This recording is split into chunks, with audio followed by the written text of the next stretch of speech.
Penduduk Afghanistan mahu keamanan kekal dicapai dengan Taliban.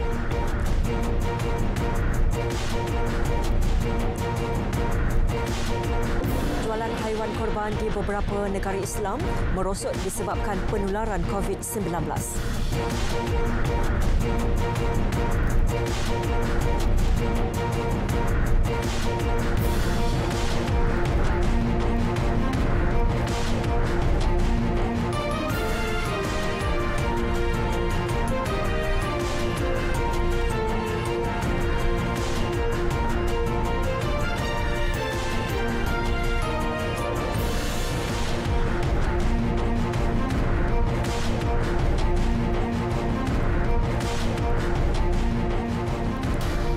Assalamualaikum dan salam sejahtera bersama saya Nurlela Muhammad Nur dalam Berita Dunia. Musim haji bermula hari ini dengan semua jemaah melakukan ibadah di sebalik langkah pencegahan ketat COVID-19. Perbandaran Mekah menyediakan lebih 18,000 petugas untuk memastikan kelancaran operasi haji selain melindungi jemaah daripada ancaman pandemik. Selain itu, lebih 13,000 pekerja pembersihan bekerja 24 jam sehari terlibat menjaga kebersihan seluruh bandar dan tempat suci. Mereka dilengkapi peralatan pembersihan canggih bagi melancarkan operasi pembersihan. Bagi memastikan jemaah haji dilindungi sepenuhnya, pasukan petugas dan jawatan kuasa ditubuhkan bagi memantau pasar, kedai makanan dan restoran sepanjang waktu. Operasi kesihatan awam menyasarkan premis perniagaan termasuk kedai gunting rambut, dobi, kedai roti dan pelbagai perkhidmatan lain.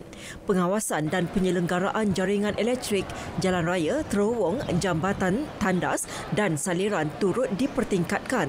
Langkah pencegahan dibuat selaras dengan keputusan kerajaan menghadkan jemaah haji tahun ini.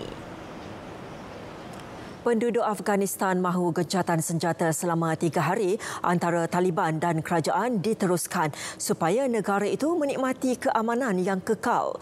Gencatan senjata bermula Jumaat ini membolehkan rakyat menyambut Aidiladha tanpa sebarang kebimbangan akan berlaku serangan. Taliban mengemukakan cadangan gencatan senjata kepada kerajaan bagi melindungi keselamatan rakyat menyambut Hari Raya Aidiladha. Rakyat Afghanistan melihat usaha itu membuka jalan ke arah kedua-dua pihak meneruskan rundingan damai dalam masa terdekat selaras dengan aspirasi rakyat terhadap keamanan. در این 3 روزی که طالبان آتش بس اعلان کرده کافی نیست. در این 3 روز چیز نمیتونه که کرد.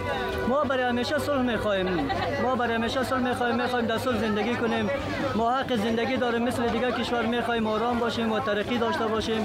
در صلح زندگی کنیم. ما برای همیشه صلح میخواهیم. از جنگ همه مردم افغانستان خرد و کلان پیر و جوان خسته شده.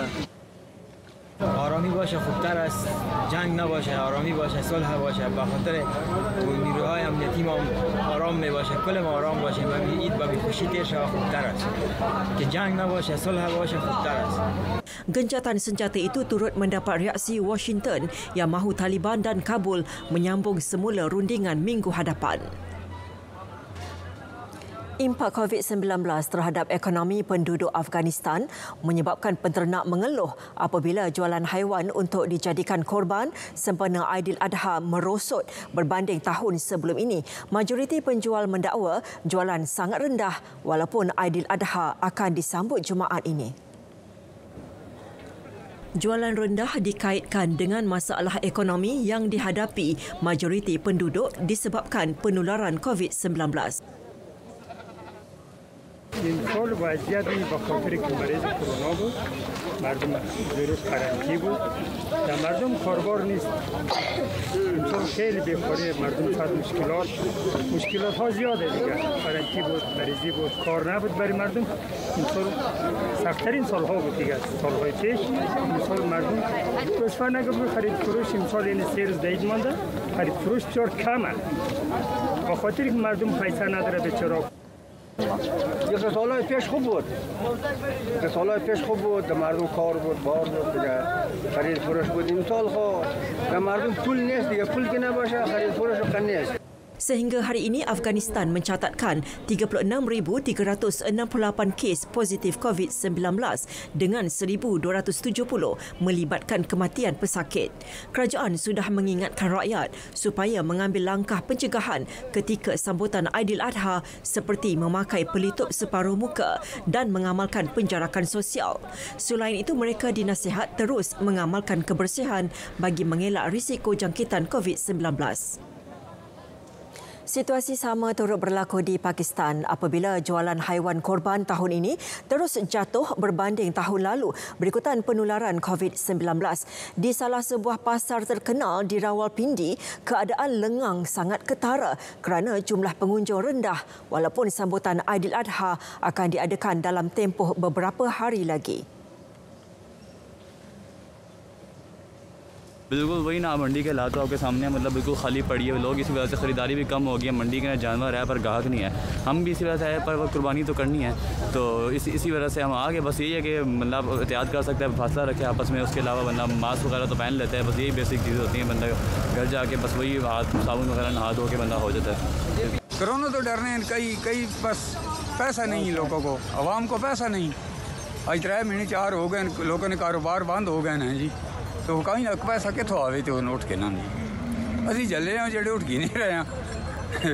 असा अगर ये पता होना तो यकीन करो 10 रुपये नहीं शायद ना गिने बगाने 8-9-10 लाख ने करता ही हो क्या है 11 लाख ने उन्होंने मुड़ के जवाब के दे हाँ भैया मोड़ के गार के ना दे हैं जी, वो तो उठ नहीं गिने तो पैसे की। Kambing, biri-biri dan lembu merupakan haiwan paling mendapat sambutan menjelang sambutan Aidiladha. Bagi menarik lebih ramai pembeli, pasar ini turut menyediakan unta bagi dijadikan korban. Namun ia tidak dapat menarik orang ramai untuk keluar membeli belah disebabkan ancaman COVID-19 dan impaknya kepada ekonomi penduduk Pakistan. Sementara itu, penduduk Palestin di Khan Yunis membuat persiapan akhir menjelang sambutan Aidiladha Jumaat ini. Mereka mengunjungi pasar di selatan Semenanjung Gaza bagi mendapatkan haiwan untuk dijadikan korban sempena Hari Raya Aidiladha. Seperti di negara lain, faktor ekonomi menyebabkan jualan tahun ini sangat rendah berbanding tahun sebelum berlaku penularan COVID-19. والله أنا جاي من بلدة خزاعة عشان أشتري خروف الأضحية، لكن للأسف الظروف صعبة جدا جدا والأسعار غالية جدا والناس مش قادرة تدفع بالمرة فلوس، وخاصة الآن كمان العمرة والحج يعني ما فيش حج، الناس ما قدروش يطلعوا برا، وظروف الأمراض أو الأوبئة أو الجائحة الموجودة جائحة الكورونا هي اللي منعت الناس. الآن بتشوف السوق مليان بني آدمين. بالنسبة للسنوات اللي فاتت كانت في وضع اقتصادي أسهل من اليوم، وجائحة كورونا دمرت الاقتصاد في كل دول العالم مش عقد فلسطين وعقد احنا، وهي السبب في تدني الأسعار ووقف الرواتب واحنا بنعيش في قطاع العالمين. على كل حال تسكير على أساس فيش حجاج يطلعوا، فيش وضع كورونا، وضع واقف جدا يعني، الوضع مش زي كل عام. العام هذا أقل حركة وأقل بيع ووضع الناس اقتصاديا سيء جدا. Kegiatan ekonomi yang terjejas kerana COVID-19 turut menyebabkan harga barang keperluan penduduk Palestin naik mendadak sejak April lalu. Di Pasar Haiwan Dhaka, Bangladesh pula, peniaga memperkenalkan jualan secara dalam talian bagi menangani jualan haiwan korban yang merosot tahun ini. Salah sebuah syarikat ternakan, Sadik Agro, menyasarkan jumlah haiwan korban sebanyak 1,000 ekor tahun ini walaupun negara berdepan kelembapan ekonomi kerana COVID-19. Syarikat berkenaan sudah menerima tempahan 700 ekor lembu secara dalam talian dan yakin mencapai sasaran dalam tempoh 2 hari sebelum sambutan Aidiladha. Suasana di pasar haiwan di Dhaka ini juga lengang berbanding tahun lalu. তো বহুত মানুষ ছিল হাটে, এই সময় তো আমরা ধরুন গরু বেশি শুরু করি না, আর এখন তো মানুষই নেই করোনার জন্য। কথা বলেন মানুষ হাটে মানুষই নেই, গরু টরু নিয়ে আসি ধরেন কী করবে এখন, কম বেশি যাই হোক জিজ্ঞাসা করতে ব্যস্ত। Penularan COVID-19 di Bangladesh memberi kesan kepada ekonomi, seterusnya menjejaskan jualan haiwan korban tahun ini. Perdana Menteri Thailand Prayut Chan-o-cha melantik pakar undang-undang Vicha Makahun bagi mengetuai panel siasatan pengguguran semua pertuduhan ke atas pewaris empayar Red Bull Vorayut Yuvidia. Vorayut pada 3 September 2012 terlibat di dalam kemalangan yang meragut nyawa seorang anggota polis Sarjan Major Wichien Klumpraset. Bagaimanapun Jumaat minggu lalu, polis Thailand menggugurkan semua pertuduhan di atas nasihat pejabat peguam negara yang membangkitkan kemarahan rakyat Thailand. Situasi itu juga meningkatkan persepsi mengenai amalan rasuah kemungkinan berlaku di dalam dua agensi kerajaan terbabit. Susulan itu, Perdana Menteri mengarahkan panel siasatan mengemukakan laporan dalam masa 30 hari. Siasatan terperinci akan dibuat bagi membawa semula Vorayut ke muka pengadilan. Polis Thailand dan pejabat peguam negara masing-masing telah menjalankan siasatan dalaman berasingan bagi mencari jawapan kenapa kes terhadap pewaris empayar Red Bull itu digugurkan. Universiti Hong Kong memecat seorang profesor bidang undang-undang kerana terlibat di dalam gerakan pro-demokrasi dan menjalani hukuman penjara kerana menyertai perhimpunan membantah Beijing. Benny Tai, 56 tahun, kemudian mengkritik pemecatannya dengan mendakwa bidang akademik tidak lagi mempunyai kebebasan dan pemimpin Hong Kong kini tunduk kepada tekanan China. Pemecatan Tai disambut baik oleh pejabat perhubungan China Hong Kong sebagai satu langkah menamatkan protes ganas yang berlarutan sejak sekian lama di Hong Kong. Profesor undang-undang itu dihukum penjara pada 2014 kerana melibatkan diri di dalam protes besar-besaran menuntut kebebasan di hak kewangan antarabangsa itu. Tegas beliau, pemecatannya membuktikan bahawa kebebasan rakyat untuk bersuara mengenai isu politik kini sudah terhapus. Selain menyertai protes, Tai juga didakwa cuba melancarkan revolusi dengan bantuan kuasa asing. China mengutuk keputusan Kesatuan Eropah EU mengurangkan ekspor peralatan pemantauan ke Hong Kong selepas Beijing menguatkuasa undang-undang keselamatan baharu. Kementerian Luar China berkata tindakan EU melanggar prinsip hubungan antarabangsa dan menunjukkan sikap campur tangan dalam hal ehwal dalaman wilayah China. EU menerima cadangan Perancis dan Jerman untuk membataskan pengeksportan teknologi yang boleh digunakan China untuk melakukan pemantauan cyber terhadap penduduk Hong Kong. Pada sidang media itu juga, Beijing menafikan tuduhan Washington bahawa penggodam Beijing terlibat dalam menggodam rangkaian komputer Vatikan kerana tuduhan dibuat tanpa bukti kukuh. Iran mempamerkan keupayaan ketenteraan menerusi latihan tentera yang berakhir hari ini, antaranya melancarkan peluru berpandu balistik yang disembunyikan di dalam tanah dan tepat mengenai sasaran jarak jauh. Pengawal revolusi Iran melakonkan insiden menembak kapal pengangkut Amerika Syarikat di Selat Hormuz. Ia memberi mesej bahawa tentera Iran mempunyai kekuatan untuk berhadapan ancaman tentera Amerika Syarikat. Latihan sedemikian pertama dilakukan tentera Iran juga melibatkan pengeboman oleh pesawat Sukhoi Su-22. Selain tentera udara, Iran turut mempamerkan keupayaan pasukan laut yang mampu menjamin keselamatan laluan perkapalan di Selat Hormuz.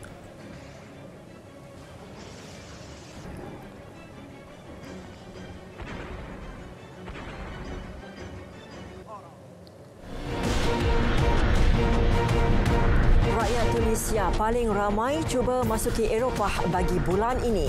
Butirannya selepas ini.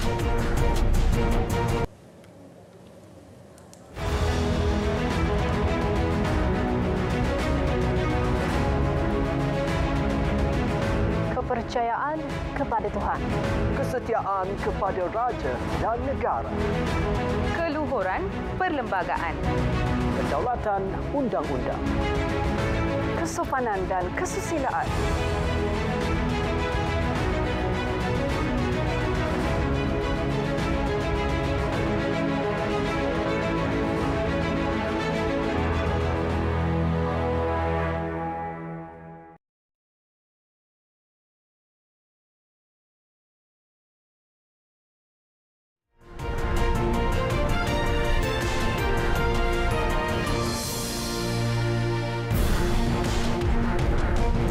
Bersua kembali dalam berita dunia. China melaporkan 101 kes baharu COVID-19 hari ini yang menjadi jumlah kes harian tertinggi dalam tempoh 3 bulan. Daripada jumlah itu, 98 adalah jangkitan tempatan dengan majoritinya dikesan di wilayah Xinjiang. Penularan di Xinjiang berpunca daripada satu kluster yang dikesan awal bulan ini. Penemuan kluster itu mendorong pihak berkuasa kesihatan melancarkan ujian saringan besar-besaran terhadap penduduk Xinjiang. Selain Xinjiang, kluster baru turut dikesan di Dalian, melibatkan sebuah kilang memproses makanan. China sebelum ini berjaya mengawal penularan jangkitan tempatan menerusi perintah berkurung bersasar, sekatan perjalanan dan ujian saringan. Namun berlaku penularan di beberapa wilayah sejak kebelakangan ini memberi gambaran terhadap sukarnya penularan COVID-19 dapat dihapuskan sepenuhnya. Kali terakhir China merekodkan jumlah kes baharu yang tinggi adalah pada 13 April lalu dengan 108 kes. Hong Kong menguatkuasakan semula langkah pencegahan ketat COVID-19 bagi membendung penularan pandemik berulang di hub kewangan antarabangsa itu. Antaranya pemakaian pelitup separuh muka diwajibkan apabila keluar rumah dan restoran hanya dibenar beroperasi untuk makanan bungkus sahaja. Selain itu, tidak lebih daripada 2 individu daripada isi rumah berbeza dibenarkan berhimpun di tempat awam atau berdepan denda sehingga $5,000 Hong Kong. Langkah dikuatkuasakan bagi menamatkan kenaikan mendadak kes positif COVID-19.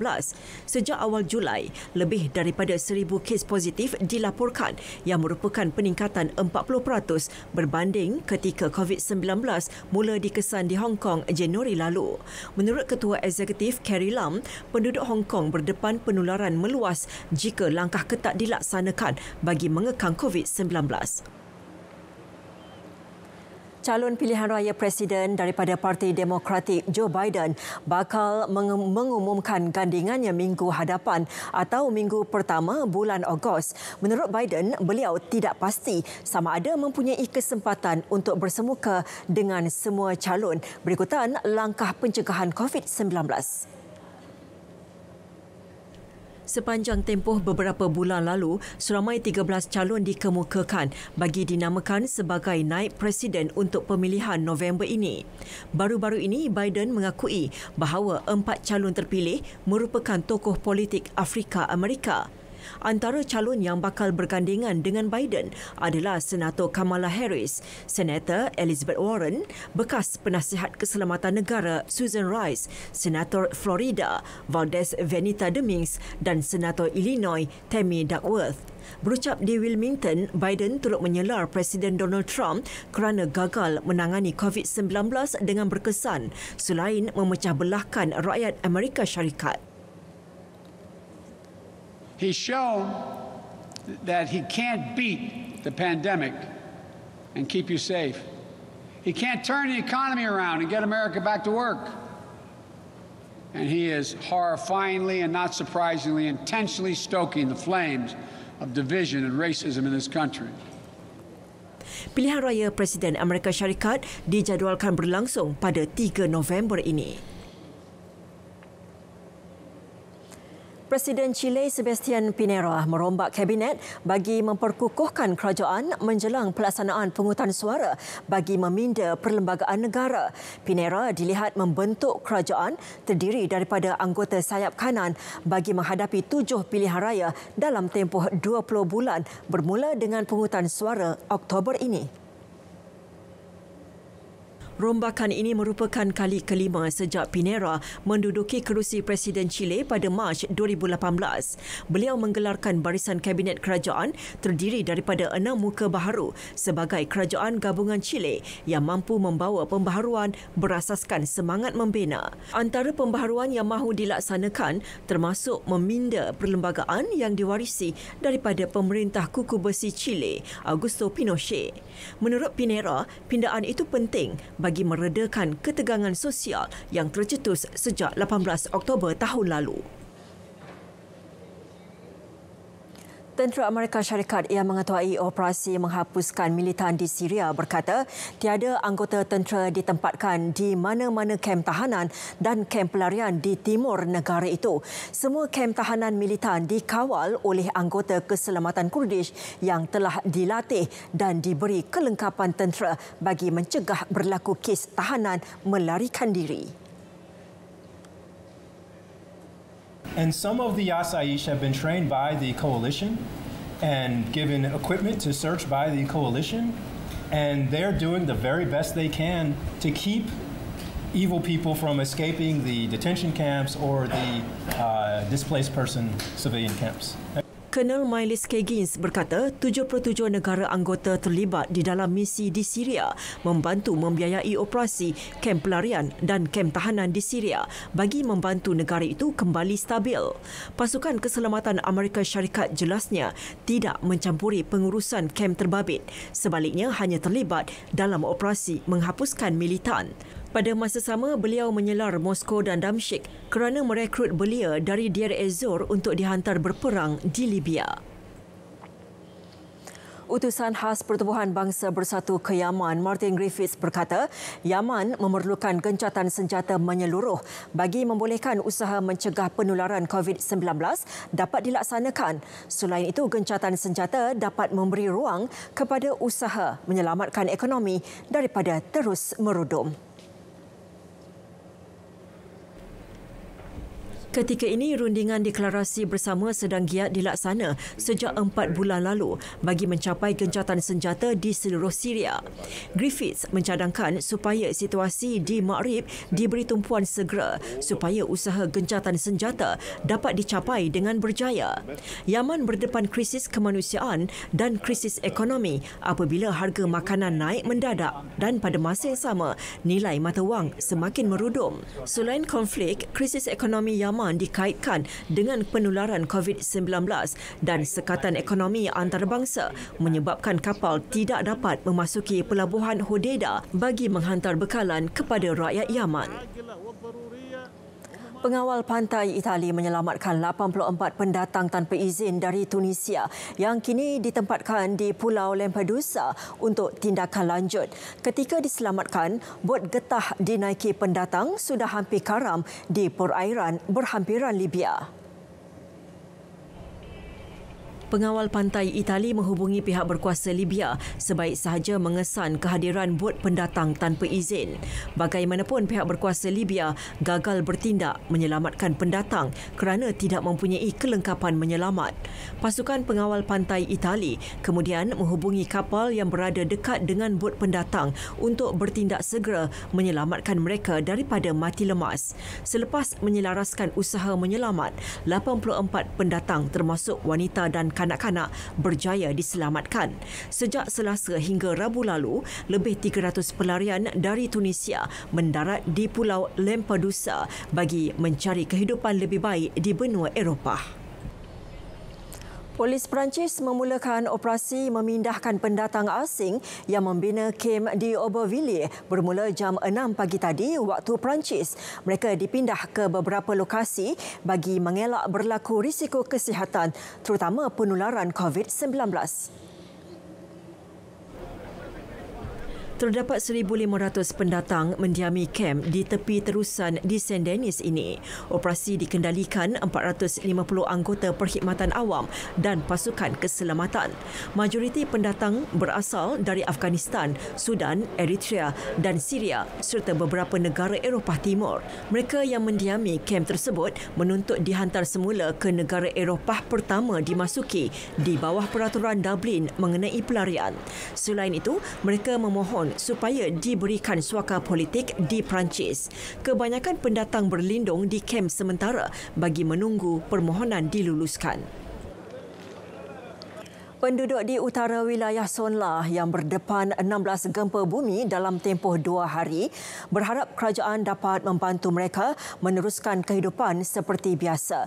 Gempa berskala 3.0 hingga 5.3 skala Richter melanda wilayah itu pada Isnin dan Selasa, menyebabkan rumah penduduk mengalami kerosakan teruk.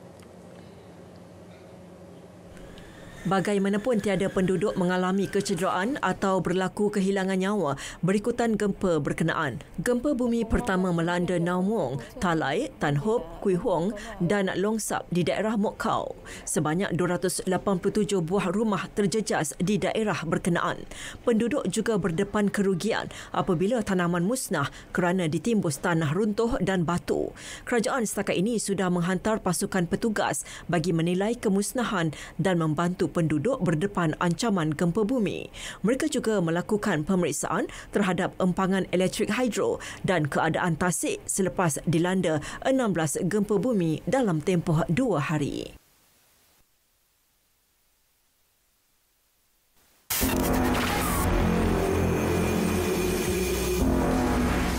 Pemakaian pelitup separuh muka boleh mengurangkan 60% risiko jangkitan COVID-19 berbanding mereka yang tidak memakainya.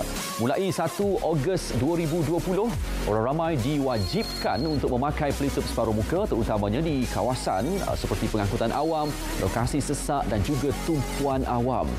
Dan orang ramai boleh didenda RM1,000 di bawah Akta 342 iaitu Akta Pencegahan dan Kawalan Penyakit Berjangkit 1988 jika gagal mematuhi peraturan ini. Langkah pemakaian pelitup separuh muka 3 lapis. Yang pertama, pastikan bahagian berwarna berada di luar, bahagian putih berada di dalam dan kepingan logam itu diletakkan di atas hidung. Yang kedua, pegang tali gelung, letakkan di telinga masing-masing. Yang ketiga, pastikan hidung dan juga mulut ditutup sepenuhnya. Dan yang terakhir, gunakan kedua-dua tangan untuk membentuk kepingan logam mengikut bentuk hidung masing-masing. Jadi jom kita putuskan rantaian COVID-19.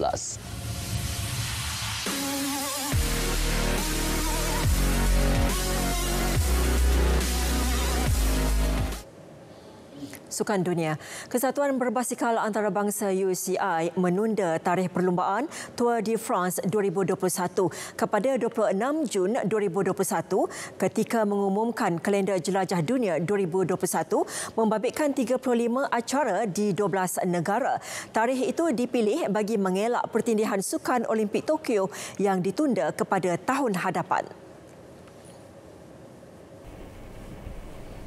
Mengikut jadual asal Tour de France, sepatutnya bermula pada 2 Julai di Copenhagen, Denmark. Tetapi minggu terakhir perlumbaan akan bertindih dengan perlumbaan lebuh raya lelaki.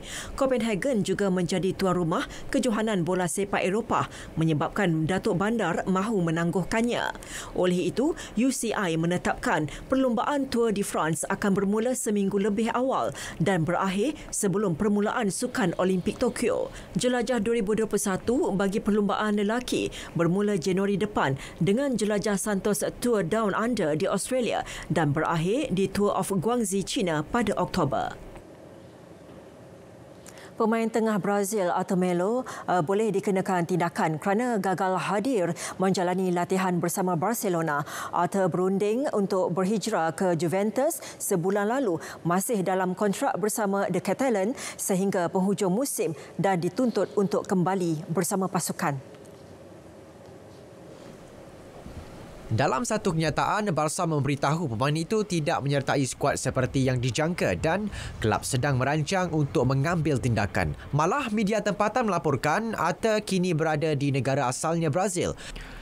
Pemain itu telah dijual kepada Juventus dalam perjanjian bernilai 72 juta euro dan ditukar dengan pemain Bosnia Miralem Pjanic dengan kos yang hampir sama di penghujung musim. Arthur